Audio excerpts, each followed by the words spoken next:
volunteer worker with refugees. And I was really interested in the subtitle, Accountability and Transparency. And we've talked tonight about our concerns about corruption overseas. My main concern is, what about the accountability and transparency here?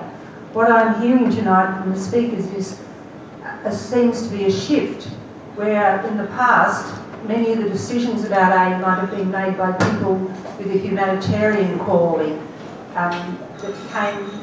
who came into the work because of their care, because of their commitment to the poor and the vulnerable. And for different reasons, it seems to be moving now much more that the decisions are made by the government. And the government has a very definite political agenda. So my question is, how do we get more transparency and accountability from our government in what aid they are giving, why they decide on some priorities? I like what this gentleman over here said from Pakistan about why isn't a school built but a road is built. You know, what are the decisions made on what's best to suit Australians' political goals overseas? And just a very direct question to Mr. Zappia. I'd like to know the changes since all this huge loss in overseas aid, where Australia is so poor in giving to other countries. What were the programs that lost the funding? Where are we cutting and where are we giving the money? And how do we find this out so that we know where it's happening? And one question, Bill Murray, you might know, is what do we call Australian aid? Is the money we spend on keeping people in Nauru and Manus, like $6 billion a year, is that called foreign aid? That's called foreign aid.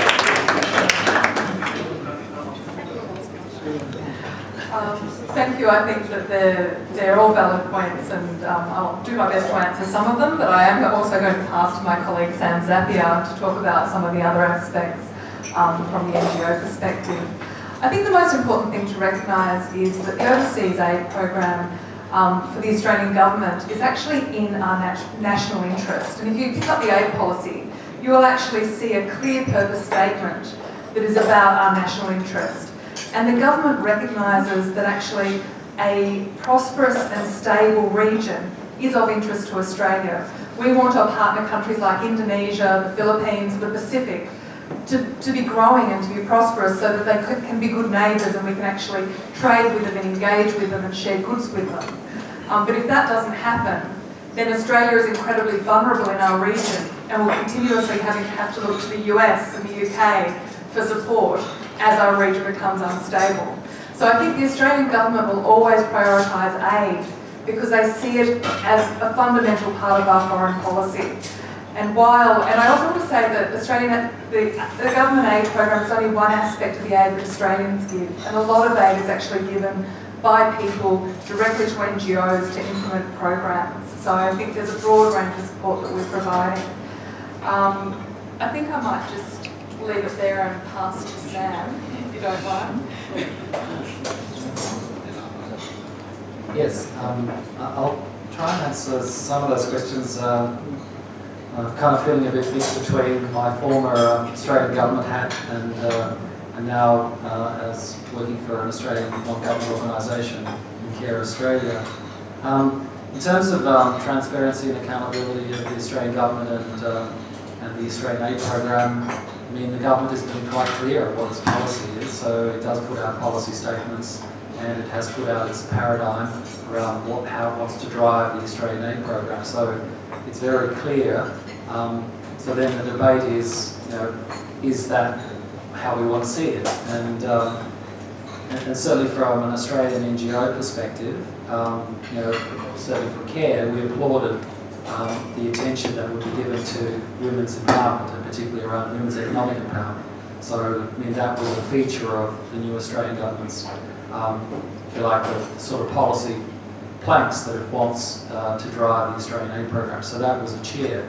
The fact that some 30-40% of the program needs to go through private sector-led growth, that's all well and good, but as I said earlier, the concern from, if you like, the NGOs is that it's all well and good if you're part of that growth, but if somehow you're in an environment where economic growth is not going to touch you, the Australian aid program is not going to touch you either. So how can we try and identify that gap, and can the Australian program start to look at how to fill that gap, or in other words, are there other ways you can fund players like Australian NGOs who do work at the community level, who do try and look where are disadvantaged and discriminated peoples, and then how can we try and help those?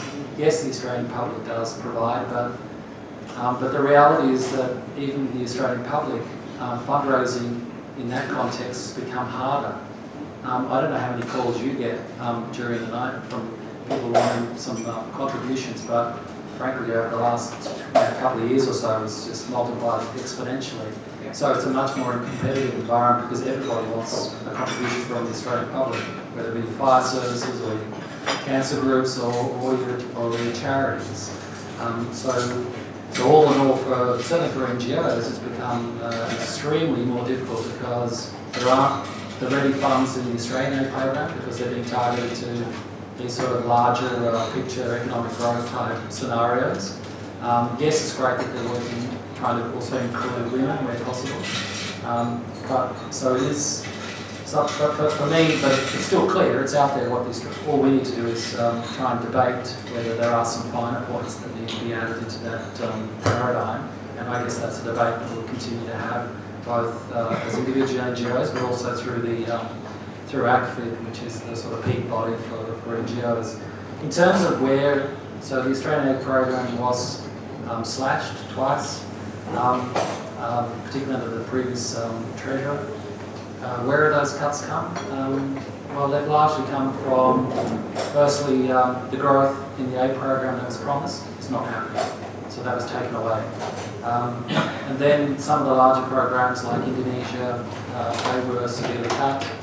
Most of the Southeast Asian programs, I think, lost about 40% of their budget. And then aid to Africa, for example, is almost completely cut. So there were some of the ways that the budget was then brought back. And again, this was very transparent. If you go and look at the budget documents, you'll see that. And again, from an NGO perspective, some of the poorest parts of this world are in Africa, and yet, again, because it's so far away from Australia, it's not a priority for the Australian government. And again, it's really for us as a community to kind of keep arguing, at least make the case that if we're about poverty, then really some of the most dreadful poverty is actually in Africa. If you're looking at the number of displaced, and we heard a small number, I think it's about 60 million people currently displaced or in need of help. Most of those are not in our region.